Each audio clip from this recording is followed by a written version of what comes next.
ॐ सुमुखाय नमः। ॐ गणाधिपाय नमः। ॐ उमापुत्राय नमः। ॐ गजाननाय नमः। ॐ हरसूनवे नमः। ॐ लम्बोदराय नमः। ॐ गुहाग्रजाय नमः। ॐ गजकर्णाय नमः। ॐ एकदन्ताय नमः। ॐ विकटाय नमः।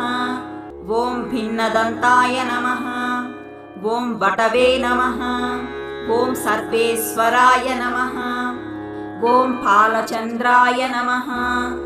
ॐ हेरम्बाय नमः। ॐ शूर्पकर्णाय नमः। ॐ सुराग्रजाय नमः। ॐ इभवक्त्राय नमः। ॐ विनायकाय नमः। ॐ सुरसेविताय नमः। ॐ कपिलाय नमः।